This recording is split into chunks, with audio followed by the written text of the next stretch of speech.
Good afternoon. It is 4:30 on Tuesday, January 9th. Time set for our workshop agenda. Welcome. Missing the mayor, so we'll run in his absence right now. We'll begin today's workshop meeting with roll call attendance. Thank you, Mr. President. Councilman Taylor. Present. Councilman Overton. Here. Councilwoman Little Roberts. Here. Councilman Cavanagh. Here. Councilwoman Strader. Here. Councilman Borton. Here. Item number 2 is the adoption of the agenda. Mr. President, Ms. Vice President. taking a look, I don't see any changes in our work session agenda, so I move that we adopt the agenda as published. Second. Been moved and seconded to adopt the agenda as published. All those in favor say aye. Aye. Agenda is adopted. Thank you. Item number 3, the consent agenda. Mr. President, Councilwoman Strader. I move that we approve the consent agenda for the council president to sign and the clerk to attest. Second motion. Been moved and seconded to approve the consent agenda as published. There are no questions or discussion. Mr. Clerk? Thank you, Mr. President. Taylor. Aye. Overton. Aye. Little Roberts. Aye. Cavanagh. Aye. Strader. Aye. Borton. Aye. Consent agenda is approved. There are no items that were removed from the consent agenda. Brings us to the department commission reports. Item number 8, discussion of city council appointments, department liaisons, interagency boards, committees, and initiatives. So this is the annual start of the year where we shift around different duties and assignments amongst council members. Those who have been here know that they've been in different departments and served as liaisons. And there's some committees and boards that we have existing city council members serving on. So some quick context to the assignment of liaisons of council members now. It's not quite as climactic as a sorting hat and an announcement of Gryffindor or where you get placed.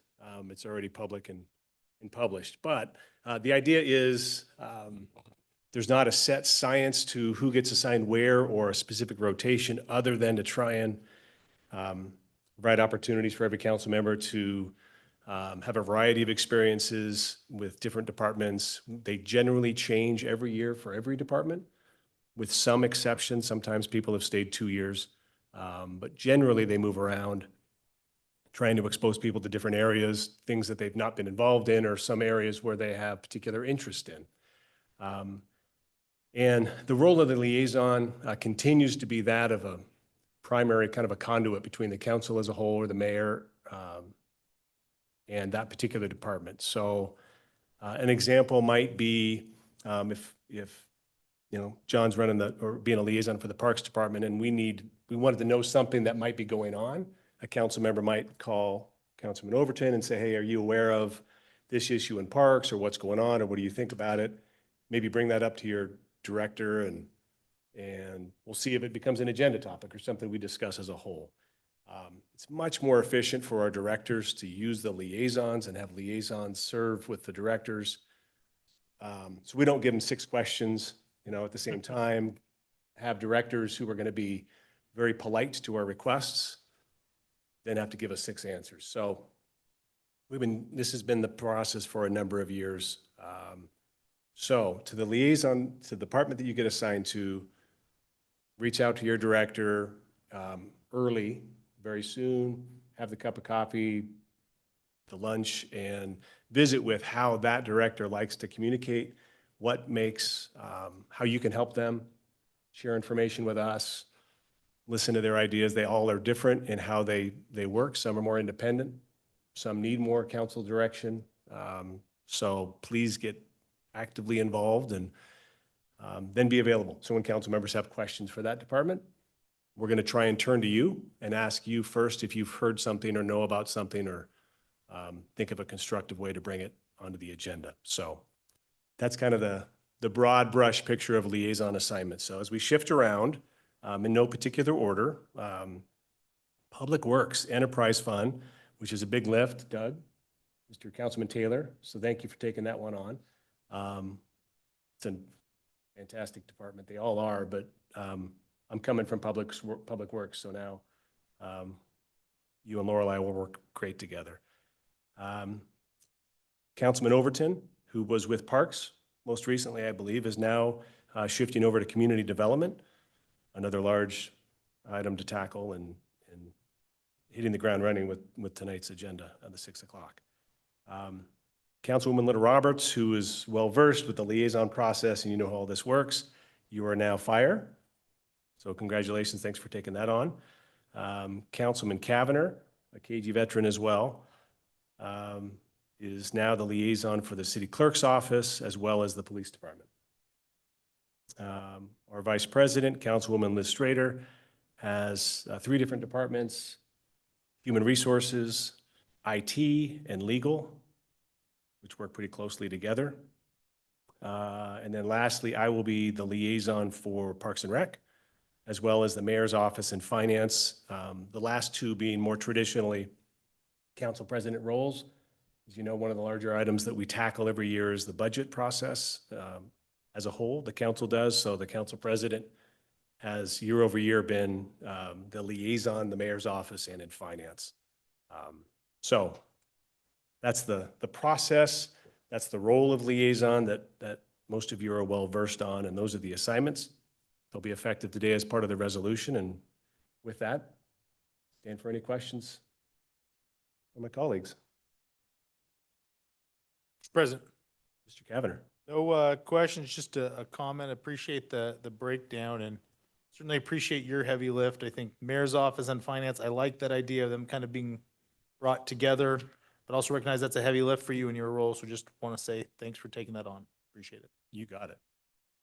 Gladly. If there's not any other discussion, comments, questions on it, this is effective until the next January. Mr. President, Councilwoman Little Roberts. I would just like to say I am honored to be the liaison to Fire and look forward to working with the department again. You got a woo from Fire. Now you're kind of compelling everybody to root and advocate for. I'm sure ComDev is cheering. Oh, here's another. Yeah, we won't go around the room and have our cheers. Another, I think, a really critical role for the liaison is to have the difficult conversations with your department. If they want to, because they want to have good, honest feedback early on. If there's something they want to bring forward or have concerns about something that's happening, be the strong voice for the council. You're not necessarily tasked with speaking on behalf of all 6 of us. That's not really your role, but you can give some good feedback and exchange ideas, which is going to help the directors be more effective as well. So you're speaking as one, but you really are leading the voice of the group there. So if there's no other questions or comments, that moves us to item 9 on our workshop agenda, which is resolution number 24-2429. Mr. Clerk, do we need to read the resolution? No? I'm happy to, but it doesn't have to be read. Okay. Council President, I move that we approve resolution number 24-2429, a resolution of the mayor and city council approving the appointments to serve as department liaisons and providing an effective date. Second. Moved and seconded to approve item number 9, resolution 24-2429. Are there any questions or discussion? If not, all those in favor say aye. Aye. Any opposed, same sign. Resolution is passed. Brings us to item 10. And Mr. President? Oh, yes. I move that we approve resolution number 24-2430. Item number 10. Moved and seconded to approve Resolution 24-2430. Any questions or discussion from council? If none, all those in favor, please say aye. Aye. Any opposed, same sign. Resolution passes. Mr. Council President? Councilwoman Strader. I move that we go into executive session per Idaho Code 74-2061C and 74-2061F. Second? Moved and seconded to go into executive session for the code section cited. Questions or discussion? We'll have roll call. Mr. Clerk. Thank you, Mr. President. Taylor? Aye. Overton? Aye. Little Roberts? Aye. Cavanagh? Aye. Strader? Aye. Borton? We are in executive session.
Would entertain a motion to come out of executive session.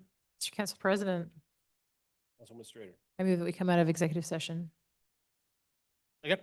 Moved and seconded to come out of executive session. All those in favor say aye. Aye. Carries. Take a motion to adjourn. Mr. Council President, Councilman Strader. I move that we adjourn. Move to adjourn. All those in favor say aye. Aye. We are adjourned.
He's not calling in? No, okay. Are we on?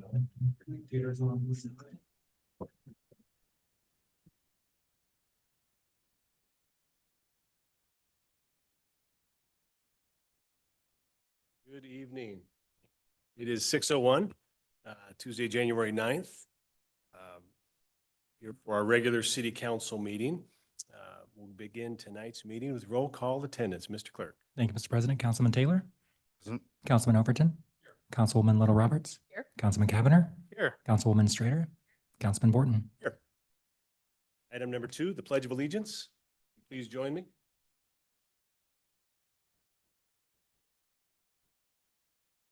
Just to the flag, the United States of America, and to the republic for which it stands, one nation under God, indivisible, liberty and justice for all.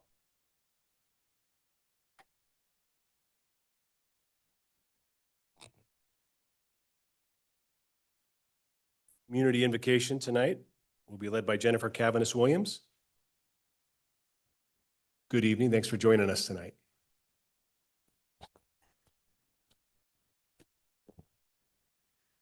O God, my God, unite the hearts of thy servants and reveal to them thy great purpose. May they follow thy commandments and abide in thy law. Help them, O God, in their endeavor, and grant them strength to serve thee. O God, leave them not to themselves, but guide their steps by the light of thy knowledge, and cheer their hearts by thy love. Verily, thou art their helper and their Lord. For being here. Next, the adoption of tonight's agenda. Mr. Council President, Councilwoman Strader. it doesn't appear that we have any changes to the agenda. I move that we adopt the agenda as published. Second? It's been moved and seconded to adopt the agenda as published. All those in favor say aye. Aye. Aye. The agenda is adopted. Thank you. A public forum. Mr. Clerk, anybody sign up? Mr. President, nobody signed up. Nobody signed up. That moves that right along. That brings us to the action items for tonight's regular city council meeting. Start with item number 1. This is the public hearing on SHP 2023-0005. And we'll begin this public hearing with staff comment.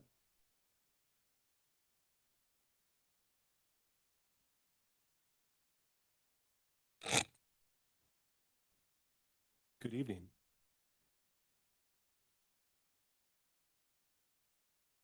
We'll get you close to the mic so everyone can hear good. Okay. I'm Linda Ritter, Associate Planner.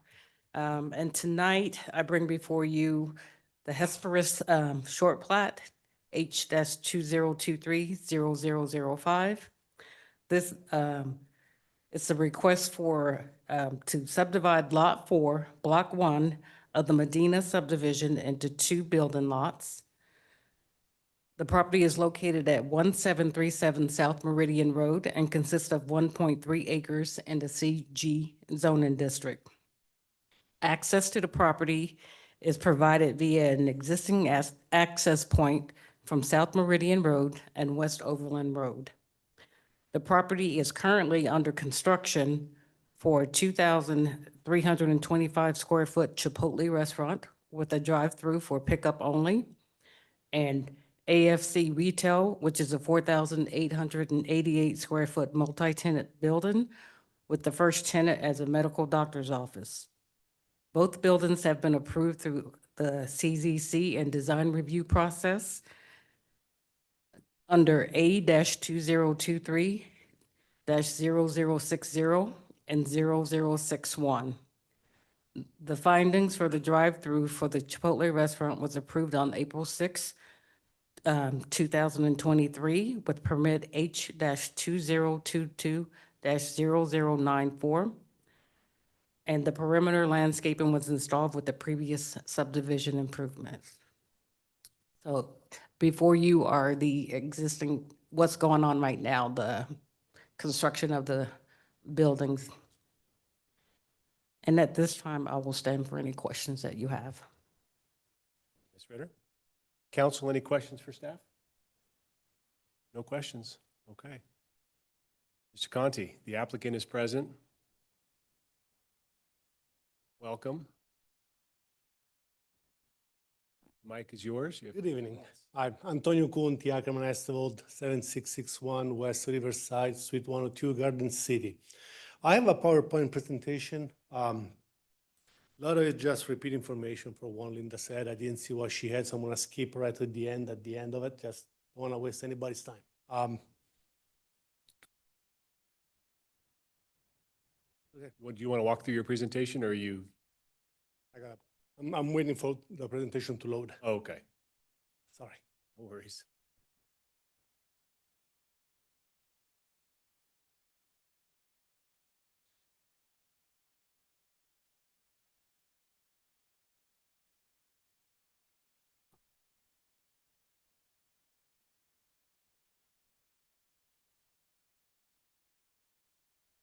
Did you drive in here just before 6?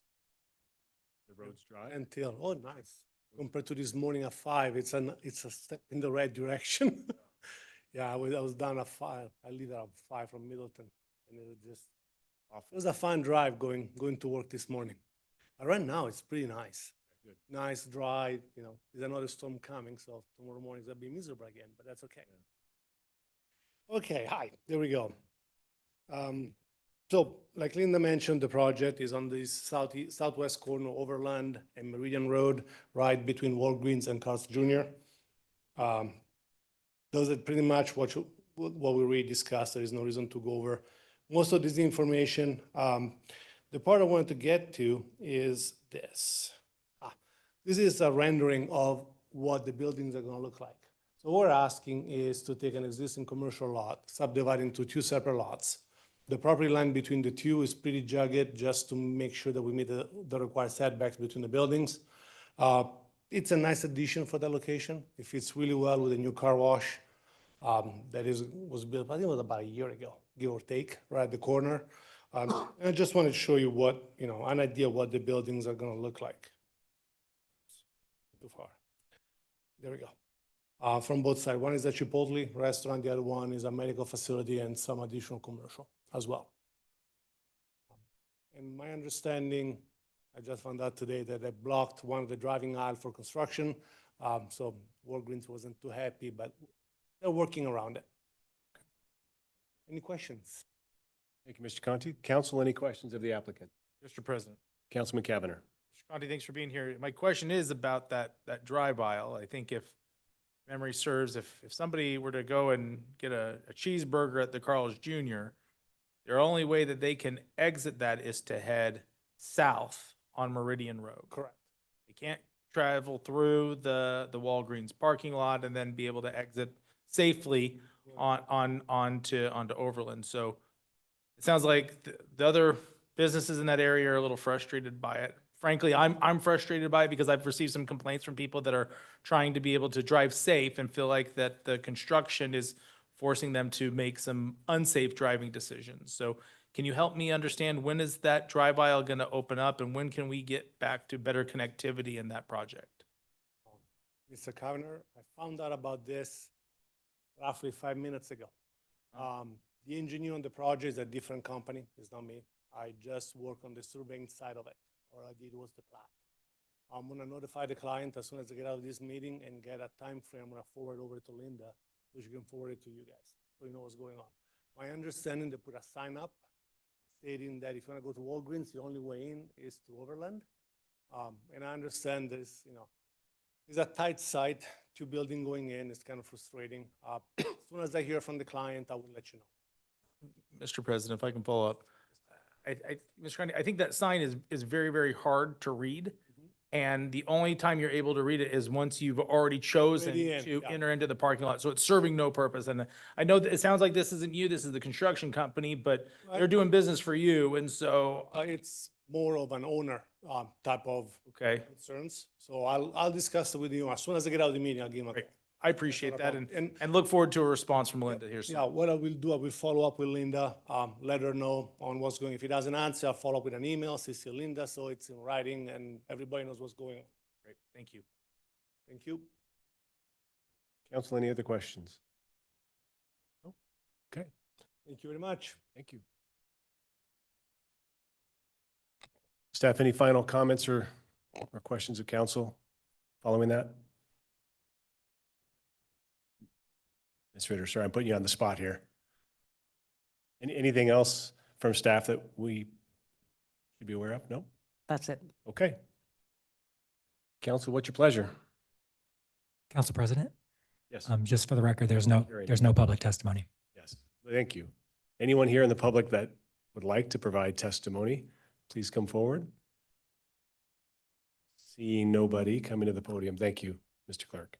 Mr. President, Mr. Cavanagh. no additional public testimony. I move we close the hearing on item 1, public hearing for SHP 2023-0005. Second. Been moved and seconded to close the public hearing on SHP 2023-0005. Any discussion from council? If not, all in favor, say aye. Aye. Aye, the public hearing is closed. President, Mr. Cavanagh.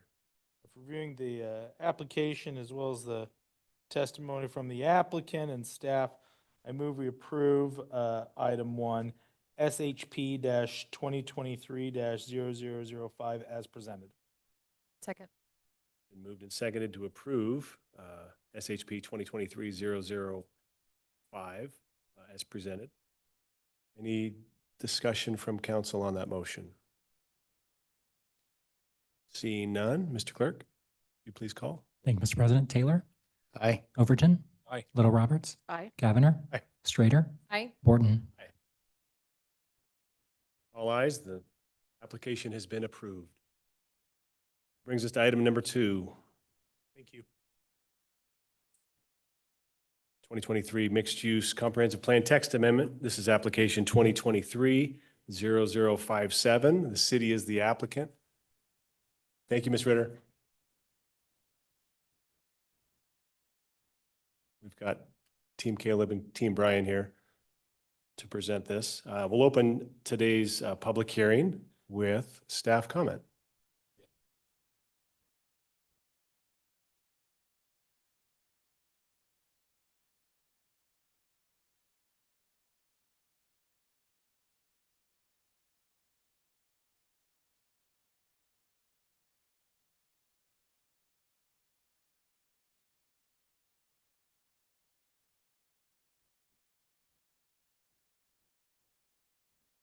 Thank you, Council. I'm here to talk with you tonight about some updates to the comprehensive plan and chiefly the mixed-use area of Chapter 3, Evolving Community. This is the same previously ongoing mixed-use work discussed during council updates for the comprehensive plan policy work last year. No policies are proposed to be modified with this amendment tonight, though. Briefly, this is an overview of the presentation. We'll cover some background, purpose and need, the review process, what's been done, an overview of changes, and then a recommendation.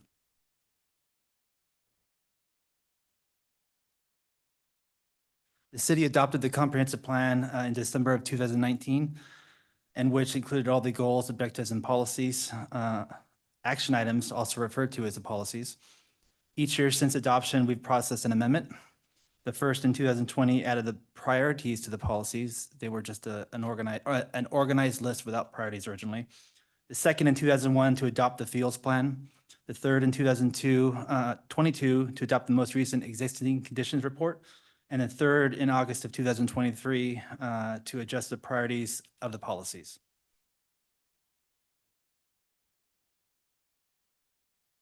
I realize everyone here, new and old, have some familiarity with the comprehensive plan, but I didn't want to miss an opportunity to reinforce the importance of it. State code via the Local Land Use Planning Act of 676508 requires that we not only have a plan, but address a number of elements important to planning. This is the bar we measure all annexations and rezones against. Plan development had really fantastic public engagement, including a steering committee, multiple subcommittees, stakeholder interviews, and thousands of participants. Technical analysis was also a huge component of the work and included transportation corridor, and economic analysis. The plan, after adopted, the land uses and forecasting is also the basis for many of the city's plans and for our partner agency plans, planning, including water, wastewater, the regional transportation plan, and the master street map.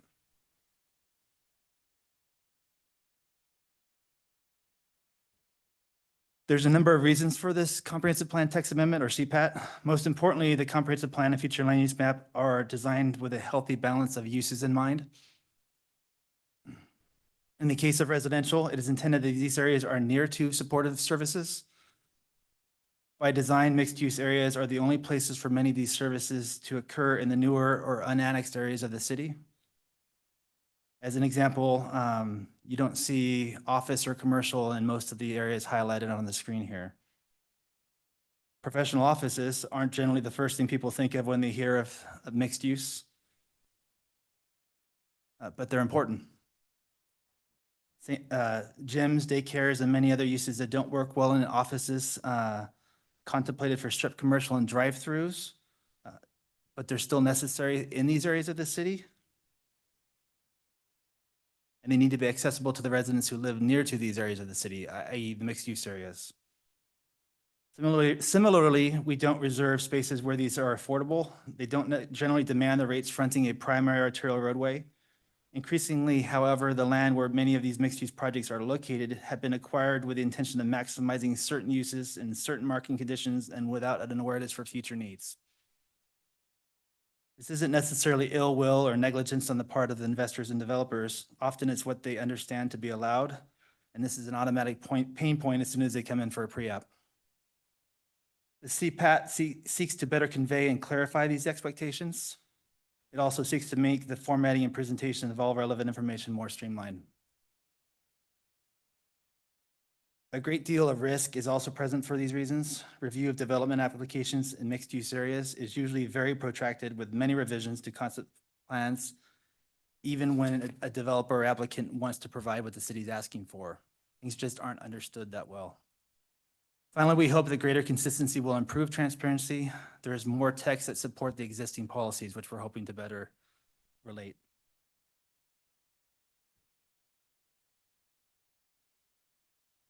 Staff have been working on these revisions since May of last year and 2022 for some of the elements feeding into it.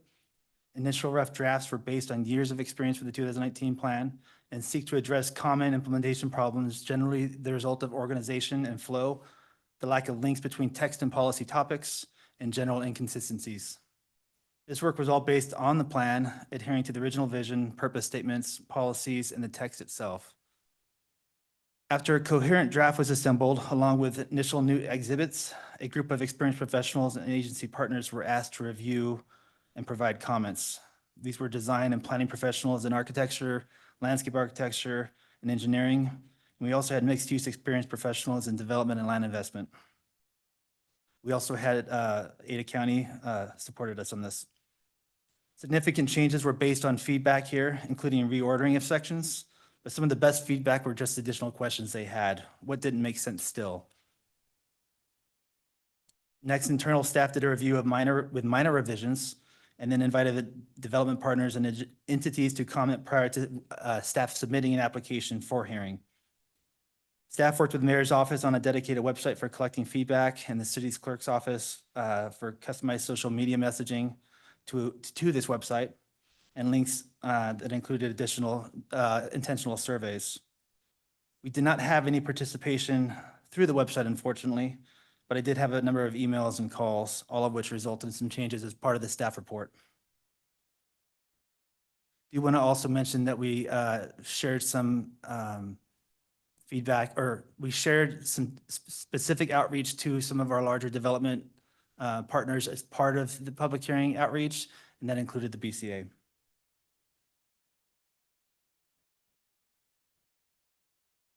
Here's a summary of what's been done. I mentioned some of the issues with organization.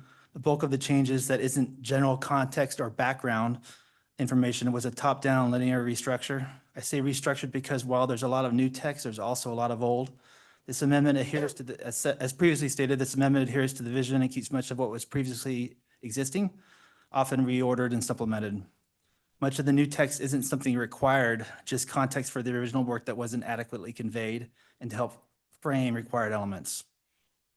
There's a stronger intro and lead-in, more context for the need that already existed, the graphic illustrating the process that aligns with the structure, reduction of duplication of design principles, more consistent metrics, and then application of principles also to the 10-mile plan for better consistency, and because that plan also lacks some specifics and examples.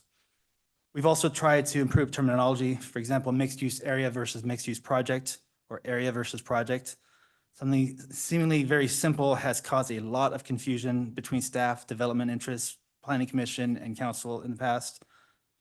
Finally, and to emphasize metrics, this work was all scenario modeled using real non-residential service uses and considering gross residential areas. In other words, can we get the residents, and in other words, after we get the residents, can we also get the services that they need? The density ranges for residential were maintained. We did not modify those, but the coverage areas all had the holes filled in to improve consistency, and minor adjustments were made to the coverage areas to account for bonuses that were not previously contemplated. Some other context here is providing more sideboards for consistent forecasting and utility planning that the city, and as previously noted, some of our agency partners do.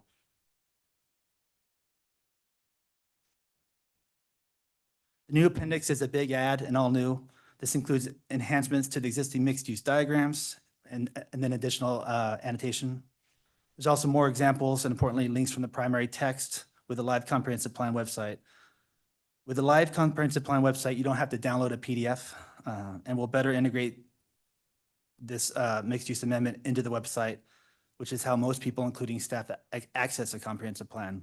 So council will eventually, ideally, and hopefully adopt a resolution approving this amendment, but that will be a PDF. And then afterwards, staff will update the website to include more interactive elements.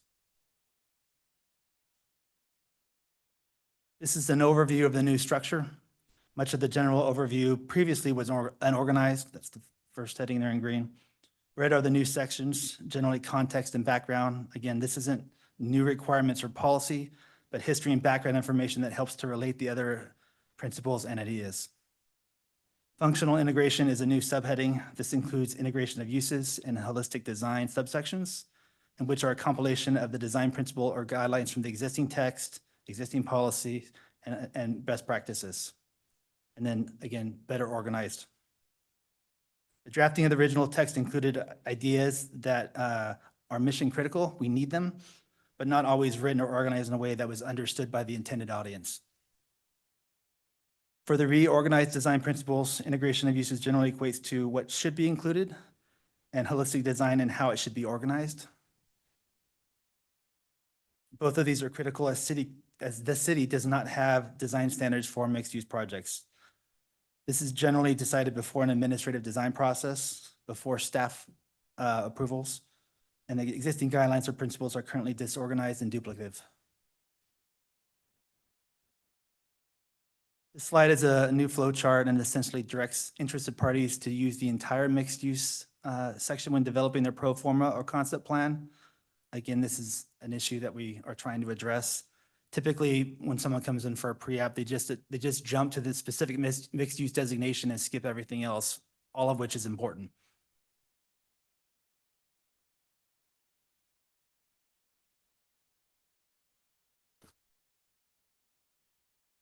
This is an example of some of the new graphics in the appendix. The left is the older adopted mixed-use graphic, and which is maintained in the text. On the right is the same graphic with an additional layer of annotation that better relates to the design principles. The new graphic is included in the appendix near to the other real-world example aerials and photo examples.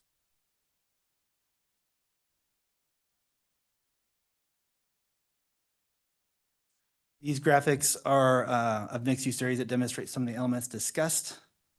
There are quite a few of these in reference with key numbers in the mixed-use section of the proposed text. Again, all of these graphics will function better on a website than they will in a PDF. The changes are pretty comprehensive and I can't go through all of them, but I did want to highlight a few. These ones are actually not in the mixed use section. This first one here is actually right at the very beginning. It's just changing Sterling codifiers to be more generic. It currently references a platform we no longer use. The second is to remove some duplication of text under the industrial land use designation. the third here, and then all the ones on the following pages are in the glossary terms. These are all new or modified.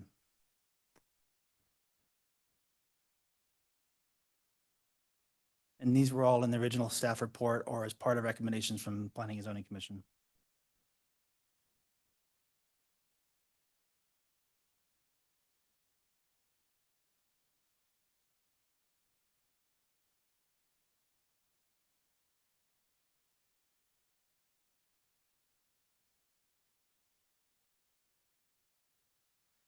In summary of commission recommendations, approximately 22 paragraphs or bullets were modified from the original staff report. These were all literally highlighted in the strike through and underline provided as part of the commission recs and relate to the use of shall versus should. Commission wanted stronger language on the importance of some of these than should, but did not want to use the word shall. While the comp plan is state required and the city's primary entitlement review tool, very few individual statements or policies alone can be justified as shall, which is some of the conversation that they had.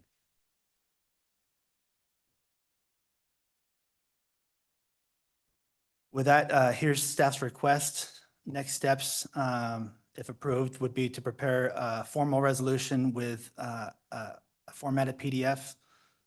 And then, of course, I hope to have some conversation with you all about these changes. Thank you, Brian. I'll lead off questions. I've got 3 for you. First, I appreciate the background and description of how we got here. We know the comprehensive plan is a project that it never ends, right? The work, you're probably starting, Monday on the next revisions and the continual update. But what's important as part of that process that you described, having development partners and area agency partners all provide feedback. I'm curious on these proposed changes, if you think you can identify, you or Caleb identify what change came or was driven by a development partner versus an area agency versus staff. I'm just sort of curious what feedback where we're making an edit because our development community suggested it and made good sense versus an in-house change that, from your experience, we needed to update to help process. Councilman Borton, that's a good question. As I noted, some of the best feedback were actually questions. Those were on terms like gross versus net density. It was on how coverage areas work. It was on some of the definitions there, like, can't remember what it was now. Last mile. We had a lot of questions on just what did we mean by X, and that resulted in probably the most changes, with staff clarifying things that we still, after significant review, hadn't gotten right. So there was also some reordering. There used to be up near the initial beginning, sort of what are the different mixed use designations in the city we have, like mixed use neighborhood, mixed use community, mixed use regional. That was poorly located, and so it now serves as a better lead-in into those actual designations versus being completely distanced before. That was a comment we had, but it was really on the hierarchy and flow, and then just additional clarifications on what we meant or suggestions on how we can improve that language.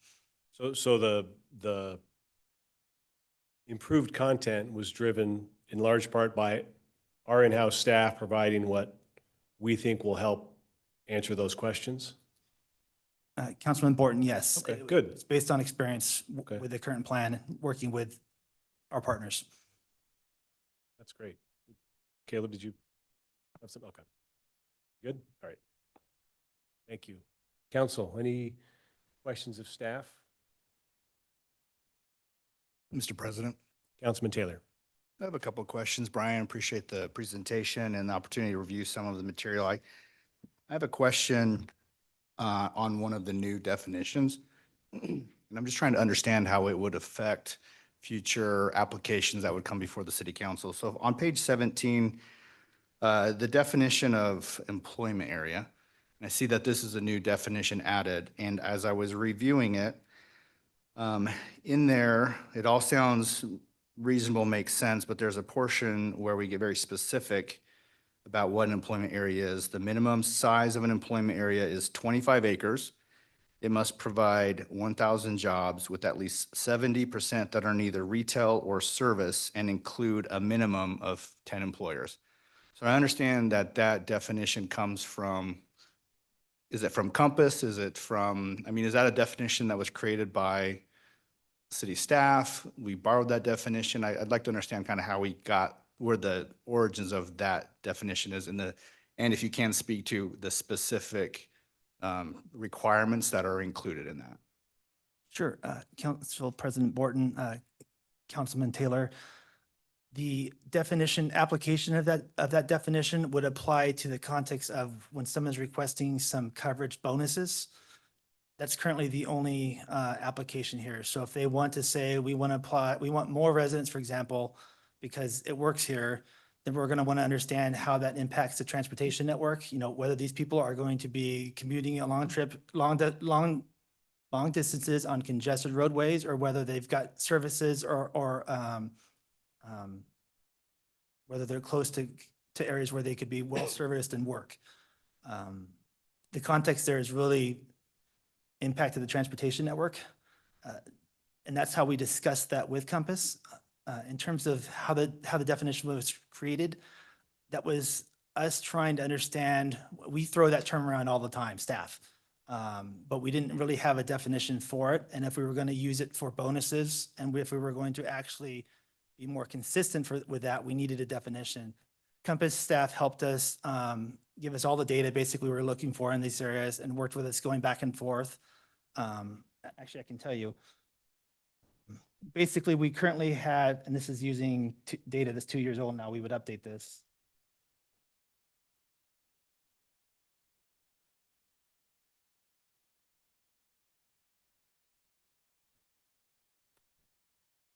So traffic analysis zones are how Compass does all the regional modeling. These are sort of similar to census blocks, but a little bit larger.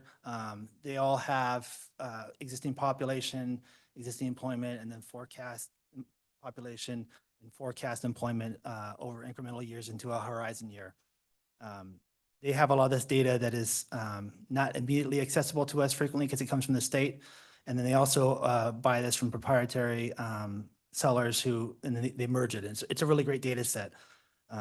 So we looked at all the TAZs in the city, all the traffic analysis zones, and we identified basically, and honestly, we just massaging these to what made sense. Silverstone, there's Silverstone, there's 3 TAZs for Silverstone that have this, one of which barely met the definition because it's a call center that doesn't have a lot of family wage jobs. A lot of these people are commuting from outside the city. And then 10 Mile Crossing. So those are the 3 currently. Downtown Meridian was close.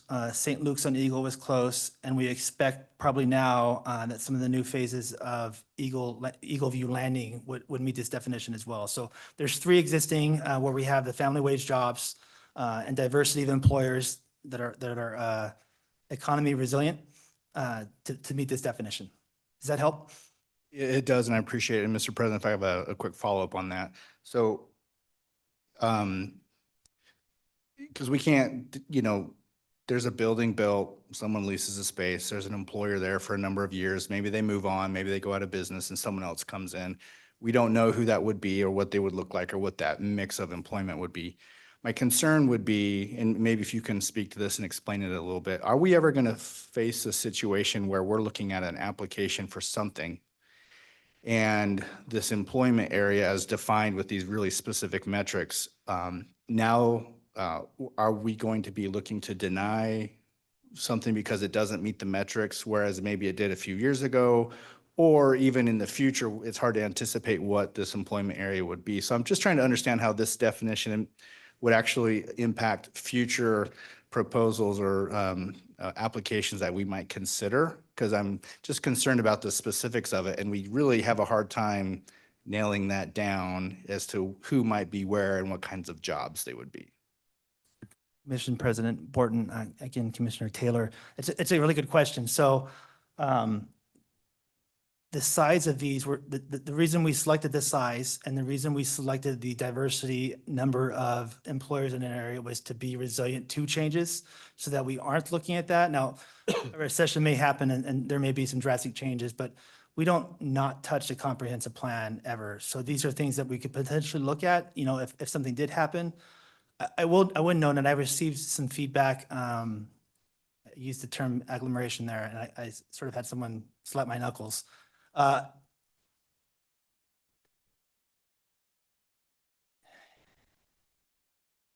Things change, and it's never going to be perfect, but we expect that when you have this much diversity, things will be okay. But, and that's a big BUT there. Sorry, I'm struggling to find my words here. The feedback I received from one commenter was, and related to agglomeration, was that density bonuses are not currently used. They're probably never going to be used. And so it was a little far afield. We haven't had anyone use these in the past for years. Sorry, I shouldn't say that. Haven't had anyone use these for years. They haven't been used necessarily well in the past because they've been inconsistent. I hope that more people will use these, but so far we've not had a lot of people taking advantage of these. And so it's not something that rises real high level on my concern radar. But certainly if that's something you're concerned with, we can take that feedback into account and look at changes. Sorry for babbling. Council, other questions of staff? Council President. Councilwoman Strader. Yeah, I have quite a few questions. If it's all right, I'll keep rolling with the questions and someone jump in if you get tired of hearing my questions. Okay, during the public outreach process, when did that start? And what design professionals were engaged? What members of the public provided feedback? How many members of the public who were not involved in, you know, the development or design industry provided feedback? And, you know, help me understand, walk me through kind of that outreach process, please.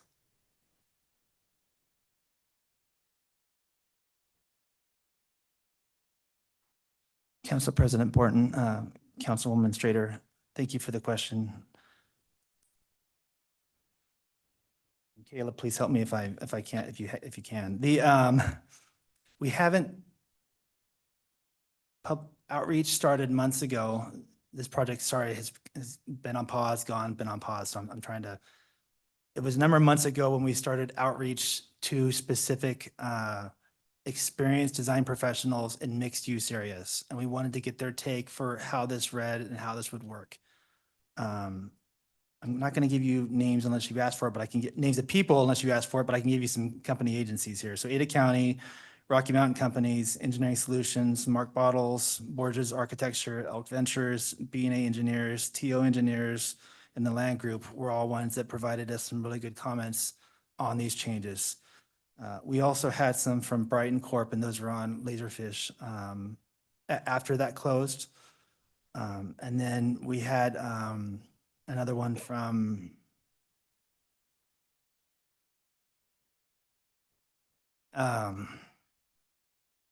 Larry Bailey with Conger Management afterwards that also resulted in a few changes. Outreach for the website was started also months ago. We launched that just before the public hearing process. Maybe Chris can help me with that. Basically a month before it went to P&Z, that was a little before that page was launched. And then when the clerk's office advertised for the Planning and Zoning Commission meeting, those invitations went out on social media to the webpage that we developed with the mayor's office. We didn't have any layman comment on this that I'm aware of. They were all design professionals, either because we targeted their experience or because they came to us after we shared the work and asked for public comment. And if I missed any other questions in there, please help help me out, sorry. That's okay, Brian. No, that's really helpful. Yeah, I think part of one concern that I have is that it seems like this process kicked off from a public facing perspective, like around November.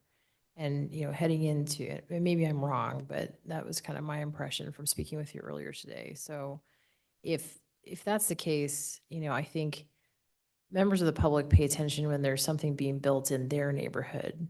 They may not necessarily be paying attention, even people that are advocates in the public may not be paying attention to something like this and may not have seen this, especially with the holidays. Like a handful of people that I think we hear from on a regular basis, I ask them, hey, just not their opinion, but just, hey, have you seen this? And people hadn't seen it.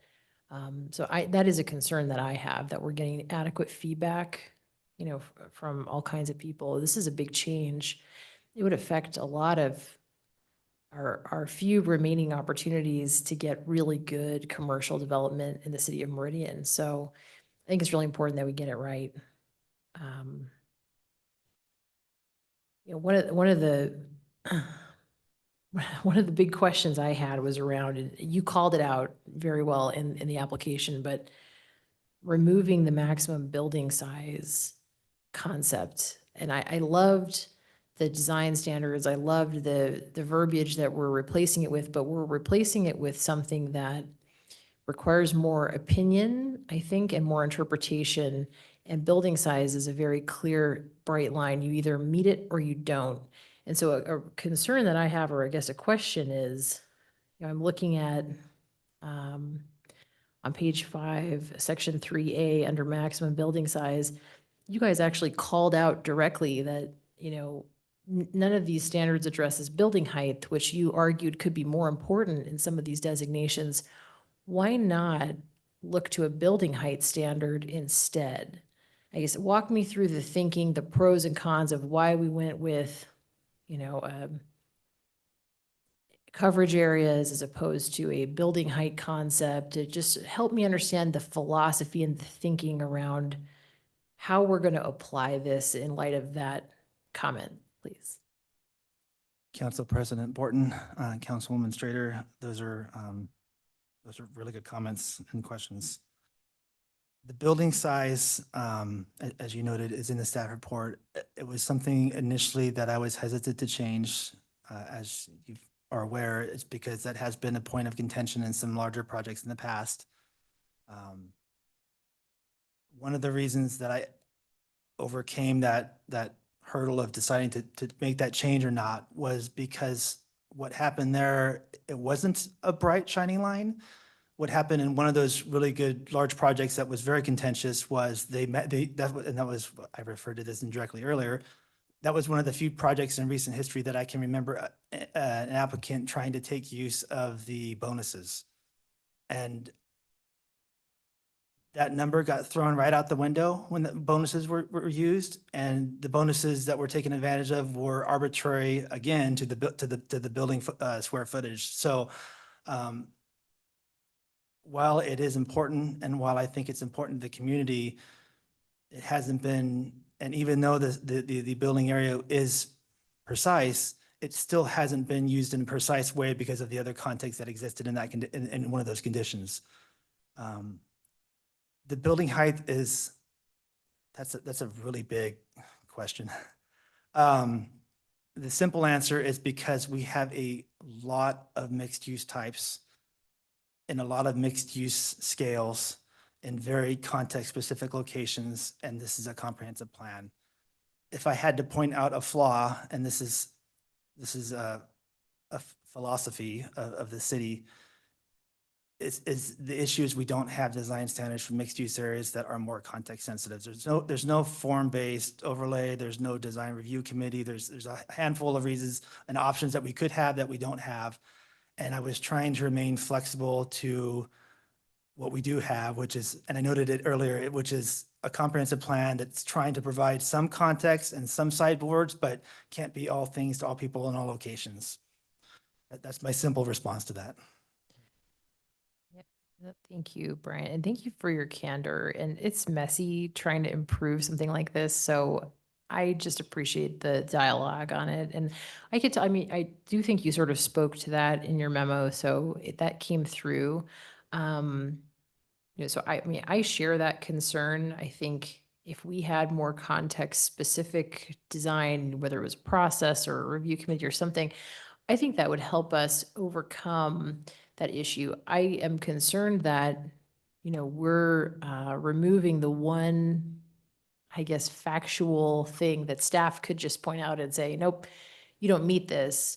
And that I think gives the ability to negotiate a little bit back and forth to see changes. I think removing that standard into something that requires more interpretation without that backbone of having those design standards or some sort of a process, I just worry, frankly, for staff, that puts you in a position of having to have a much louder voice and have even stronger opinions and interpretations. So I don't know what to do with that concern, but I'm just sort of throwing that out there. Help me, and I'm just going to put one more for now, and then I'll take a break because I tend to do this, and I'm sorry, I don't mean to hog the microphone. But looking at your modeling, could you just walk me through? I was having a very hard time understanding the modeling process that you used, and kind of the different densities, and part of where I'm coming from. Just being very open, one of my concerns is, okay, we have some mixed use areas where we're saying you can have a maximum residential area of 60%. Now, if there was a bonus achieved on top of that, which sounds unlikely, but possible in some areas, maybe even higher, we've had a lot of mixed use applications come through where residential has been the easiest thing for developers. And the real concern is, when will that commercial come? And we've sometimes seen applications come through again where there's hey, commercial just doesn't work here now, so we just want it all residential. And I just hate seeing that, because we're not going to get any more dirt in the city of Meridian. So we really need to make sure we're getting that commercial. So just help me understand the modeling and kind of how your modeling helped you get comfortable. I think part of it must have helped you get comfortable moving away from those building size standards, but help me understand that.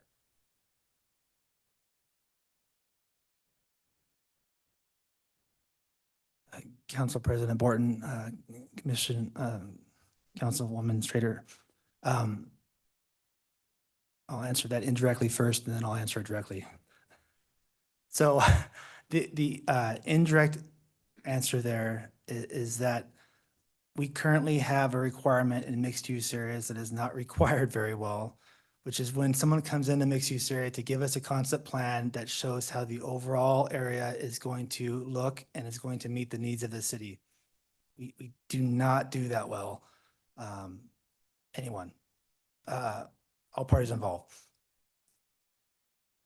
This is strengthened in this, and I didn't cover it much here, and actually I skimmed over some of the stuff I planned to talk about because it's not new, but this has been, that idea or concept has been strengthened in this new language here, that this needs to happen. It's baked into the flow chart I showed you earlier, saying, hey, you need to comply with this. It's not, you have to do exactly what they did before. We're still going to have individual DAs for every part of it, unless someone just owns the entire 40 acres or whatever it is. You're going to still have individual owners with their own DA, and they're going to still be able to do their own thing. We're just looking for general compliance, but we want to see that vision, and we want to make sure that what they're proposing still allows for all the things we want and we need. And I hope that one of the things we've accomplished here is a better job of storytelling that requirement, particularly in the intro sections. It's incredibly important. I agree with you. My more specific answer then is how we did the modeling. And I'm going to try not to meander. I started off by researching a lot of uses that we reference in the text currently. So it's example uses and then others. Actually, I had some fun with, I'm meandering. And then we looked at what those uses typically require in terms of land use areas. So not just the building, but the parking area, the landscape area, the loading area. What is the aggregate sort of area we typically require for those things? Part of the modeling that we did for the coverage areas then considered, in this case, for, how can we assume we at least get 4 of these uses that we're looking for?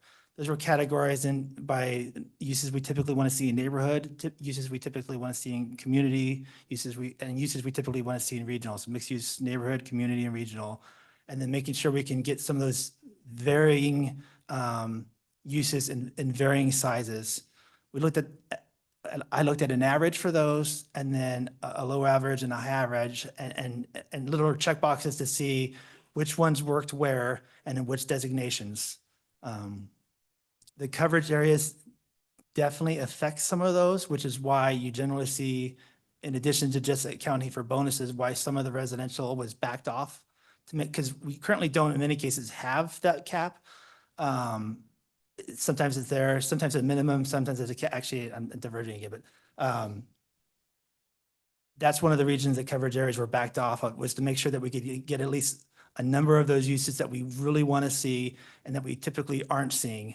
And then in the staff report, I think I noted, drive-throughs aren't one of those things we typically want to see. They're a thing that we're going to get, but they're not really going to account for what someone in the neighborhood adjacent is going to want to use regularly, especially when it's on the opposite side of development and on our arterial roadway.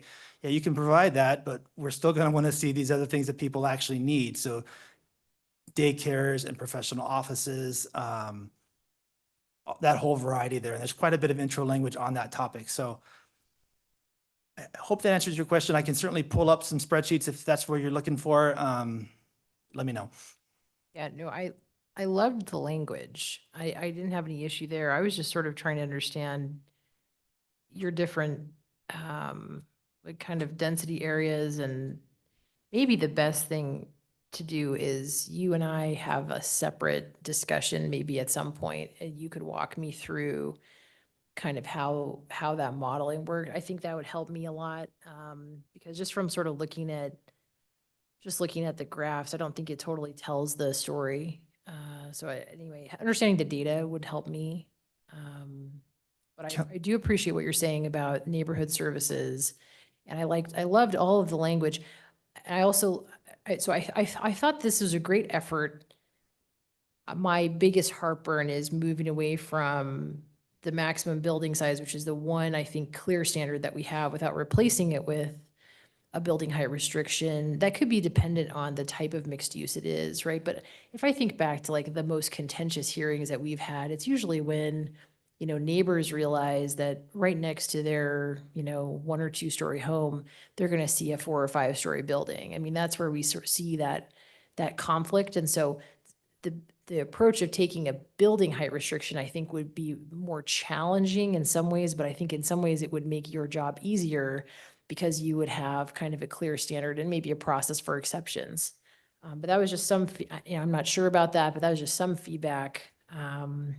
So still kind of digesting it all, but huge amount of effort obviously went into this. And the other comment I'll make, and then I'll stop talking, is I do think we want members of the public to continue to comment on this a bit further. It wasn't on my radar very much. I think there are some people that might have good feedback if we kept it open a bit. We do have that opportunity. Certainly, its public hearing can remain open. We can act tonight. We can also continue it for a week or two, allow that conversation to happen, as well as any additional public input. One of the scenarios that Councilman Strader hit on that, I appreciate and like the language in whole on this, because it addresses one of the challenges of the mixed-use community area, right? We're talking about some property or project that's going to get its initial zoning as part of an annexation application primarily. That's where we see these issues come in. And you've got a mixed-use community. In this example, it's 40 acres, right? Applicant 1 comes in, does 10 acres residential, because the area as a whole will have the other integrated uses. Applicant 2, 10 acres residential, 3, residential, because the last guy is going to do all the commercial and all the mixed use stuff, right? So our 40 acres will be mixed use. And then we get crunched in conflict with the 3rd and then the 4th saying, well, why do I have to do all the office? Because the guy's in front. So my question to you is, do you feel like this language gives you and our staff the teeth to say, in that example, I don't know if if, annexing this third of 4 parcels residential only makes sense. It might not be the right time. We might express concern in a staff report because coming in piecemeal really jeopardizes the intent of what you've got here. And your holistic language that you've included now, it seems to empower you to tell an applicant early, I'm not so sure this makes sense. It's not a matter of being, comp plan compliant by itself, but would you feel comfortable that this language would allow our staff to express that concern to an applicant that your piece of the mixed-use community area doesn't really fit the broader intent? Councilman Borton, again, thank you. These are good questions. I'm going to take my stab at it, and then I'm going to put Caleb on the spot and ask him to chime in as well. I'm sometimes removed from that process, so there's some bias or maybe maybe I'm not aware of everything. I'm aware of several projects recently where staff have already been able to have those conversations, and projects have been delayed, reconfigured, recontemplated as a result of those conversations. One of the things so there's already some ability to do that. What I'm hoping out of this are really for 2 things. One, when someone goes to the plan is to be more aware of those needs and more transparent. And two, I just lost my thought. Sorry. So one, to be more aware of the requirement, and then I lost it again, sorry. Right. Not looking awesome. So, Mr. President, I can maybe help with that question a little bit. So I am encouraged, and I do think it empowers staff, but also the applicant, so we don't have to be empowered at pre-apps. It's clearer for everyone using this what the expectations are. Yes, through a pre-app, we have things we can point to, but hopefully the applicant's already read those. And so it's not just, no, you're doing it wrong. Hopefully it's more of, yes, you're doing it right, and this is more consistent with the vision of the community. And to take that a step further, I think it's, and Brian kind of mentioned it here, but I mean, he drafted a vast majority of these changes, but it was reviewed by our current planning staff too. So the boots on the ground, if you will, the people that are talking to the development community, the property owners that are trying to implement the vision, have reviewed this, and I think they are comfortable to a certain degree with the text, and it helps. And again, it strengthens that language so everybody understands what the expectation is. Councilman Borton, I recovered my thought. So one is to improve the awareness of what the standards are. And 2, as I mentioned earlier in the presentation, we really want to streamline the process. There's currently a lot of risk and a lot of waste where, and this is happening now with the projects I'm thinking of, they come in with a design, realize they were completely far afield, and then have revision after revision after revision to get through the process. We're hoping that we can condense that and make it both get what we want and what we need, and do so faster and, and with better customer service than what we can currently do. Fantastic. Thank you. Council. Yes. Ryan, you've done a great job of fielding a lot of technical questions tonight, and so I'm going to give you a little bit of a reprieve, and I'm going to ask Mr. Hood a question to kick things off. So, hey, Caleb, over the past year, this council and we've done a really good job of trying to figure out the way to strike that right balance between engaging subject matter experts in the professional capacity while also finding ways to embrace our citizens who I think use the term layman. And I appreciate that, right? It's a hard balance. Inviting the citizens to a meeting at 3:00 may or may not work for some folks. Likewise, inviting professionals to come to an open house meeting at 7:00 might not work. And so I guess a question, and I don't expect you to answer now, but maybe a suggestion is, I think I'm looking for you as a department to come back to us with some recommendations that when we have these proposed comp plan changes, an SOP, if you will, for here's how we're going to engage the professionals, and then this is our recommendation to engage the public. Now, it's also not lost on me that in a city of 120,000 people, there's maybe 12 that are really, really interested in this, right? To the point that they would want to give up a a Wednesday night to come to a meeting or to log on and watch a webinar. So I don't know what that is. And I certainly don't want to create more work for you and your staff because you have a lot going on, but which is why I think I'm more supportive of giving us a couple more weeks to marinate on this, but that would be a piece that would be important to me, is to have a recommendation from you about how your team would want to move forward in engaging our community around these changes. So they don't just have to come to a public hearing and learn about it after they've read about it and then testify. Does that make sense, kind of where I'm headed? Yeah, Council President, and Councilman Kavanagh, it makes sense. And, Brian got kudos for being frank earlier, so I'll be frank as well. We talked about this a lot, actually, over the last 9 months or whatever.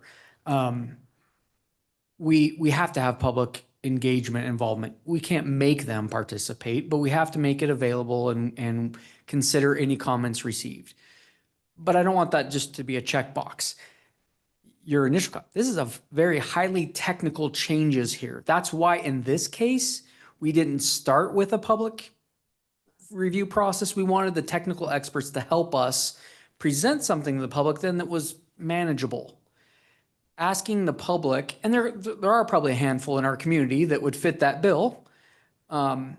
But we wanted to have that draft that basically you could change and adopt. I'm not necessarily looking for the layman to review these changes because the vision is still the same as it was in 2018 and 19 when the plan was adopted.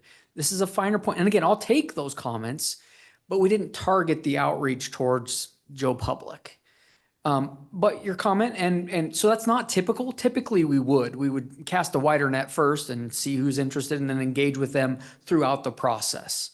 But we can, I don't know if it's an SOP, but we can run things by you. And I'll just say, we did talk with Mayor's office about this approach too. But largely it was Brian that was more concerned about the extra effort that if you kind of cast this, to everybody and say, hey, who's interested in talking about mixed use, we'd get all kinds of people that we'd have to spend most of our time educating them on it to get anything valuable back for the end product. Mr. President, respectfully, even if that's the outcome, I think that's a win. I think the more that we can find carrots to get our public to want to come and learn more about their plan, the better. I recognize that the hurdle or the hill of a technical change, like what changes that are being proposed, you may have to talk for 20 minutes to get them to the point to give you feedback in one. But I think that, to me, the juice is worth the squeeze there. Recognizing we're asking you to do it. So again, I don't know what the mousetrap is. I'm looking for you guys to say, well, this is what we think is the best mousetrap. And let's just make that part of these changes. Council President, going forward, I don't have any problem, sharing our approach to that. And yeah, we can talk some more if you'd like, but we thought that this was the best going forward. And just to cut to the chase, it's already been talked about. We're not on any deadline here. So if you want to leave it open for another couple of weeks, a month, whatever, I think we need some help in that. If we want to renotice it, or the mayor's office or website, or however we want to tell the public that it's out there again. We don't really control a lot of those, but we don't have that. And we're not trying to hide the ball from anybody. I think you know that, but yeah, we can share that. And this one, yeah, I won't repeat. So duly noted. Council Right. President Borton, Councilman Kavanagh, and Strader too, Councilwoman Strader, spent probably too much time on a website that was not used, got kudos for it from the mayor's office. How do you have, and that went out on social media, do you have specific suggestions? And I can ask mayor's office again, but do you have specific suggestions on how you would like us to do that additional outreach for this, if you want to kick this out weeks or months, whatever it is, for this particular amendment? Do you want to address that now, or do you want to talk offline, some ideas and suggestions? So we're not, thinking out loud here. The general principle is, if this is going to continue to, a couple of weeks, have that conversation and see. I think everyone's on the same page about outreach. There's strategies as to who you contacted initially, and Mr. Hood's comments are well taken as to the intention behind what was done. And And your focus is always the same as ours to make sure you get that input, or at least the opportunity for input. And that's the best you can provide. So continue with those conversations. I want to ask, because it is a public hearing, we're going to take a quick pause with staff. I will always ask our police and fire who are present next if they've got an opportunity to comment. But first, Mr. Clerk, is anyone online? Mr. Mayor, or Mr. President, nobody's signed up or nobody's online. Okay. Anyone here in the audience who wants to provide any public testimony on this? We won't make you wait anymore. I should say either of you. Okay. Okay, thank you. Council, any other questions? I alerted police and fire, just, you're present, and if you've had any input you wanted to provide or not, or. Nope, all good? Okay. Council, any other questions of staff? Nope. Councilwoman Strader. Maybe just one thing that I think could be very helpful, and we'll talk more offline, just I think an example of something that was a mixed use development that was an example I think helps crystallize how this new methodology would apply. That's just one suggestion. I think finding an example, it could be something not controversial. It could be in the past, something that was already approved, just kind of running something through, hey, here's how this would apply. Here's how this would have been different. I think that would really help, especially when now we're thinking, we may reach out to members of the public, try to get them involved, and they may not understand the technicalities, but I do think if they saw, okay, here's an example, that would help. Okay. Councilman President. Kessler? Where everyone's comfortable. Oh, member of the this is public. Fantastic. Come on forward. Welcome. Go ahead, if you would go ahead and state your name and address for the. Oh, I'm sorry. My name is DJ or David Roush, and I live at 436 West Washington. Excuse me, my throat's going. The home I live in was built by Mayor Story back in 1957, so it's kind of cool. Anyway, in the utility bill, I got that nifty little flyer saying there's a council meeting, who the new council members are, and I happen to have some free time. I thought I'd show up. So that's what brought me here. It was good to talk with, and I've already forgotten her, Linda, right? About some of the planning. I know there's, it's not just the council, it's ACHD and the state, and you got all these other agencies and stuff. Because right now in my neighborhood, which is less than a mile away, half a mile, it's easy to tell people you just turn west or take a left as you're going north on Washington. It's 500 block. It's real easy. So anyway, that neighborhood's been there since '57. We have had no sidewalks or anything like that. I did notice the water pressure's better just in the last month or so. I don't know what they did, so the water pressure's better. But the curbing and the roads, yeah, they're old. But the new plan, somebody came through a few years ago, and I've been there since '97. So they came through a few years back and said, oh, we got this plan, and we talked about it a little bit. And I think it was someone from the planning department said, oh, there'll be a public hearing on it. Never happened. So my neighbor came to me just this last week, and he's got a packet with street plans, sidewalks, how much of your easement they're taking, stuff like that. Lives right next to me. I never got it. So I suspect that's an ACHD issue, and I was just wondering if one of my council people would be able to assist me with that. But just looking at the City of Meridian website, I'm a visual guy. The flyer says there's new council members, right? District this, district that. I'm like, well, I had to be able to bring up the map, and it should tell me, where am I? I don't know, and what district I'm in. I don't know which one of you would be mine, that kind of thing. So maybe afterwards somebody can help me there, but I just wanted to say hi. Just dropped in. because of the flyer. And I appreciate all the planning. We do live in a beautiful city, and I love it. Thank you. Thank you. Thank you for coming tonight. That. Appreciate that. Whoever wants to volunteer. Okay, we'll catch you. We might be near the end anyway. Mr. President, Mr. Cavanagh. a couple thoughts.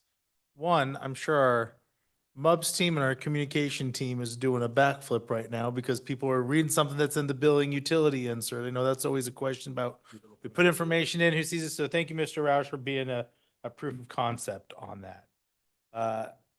So, Mr. President, I think it makes sense to keep the public hearing open.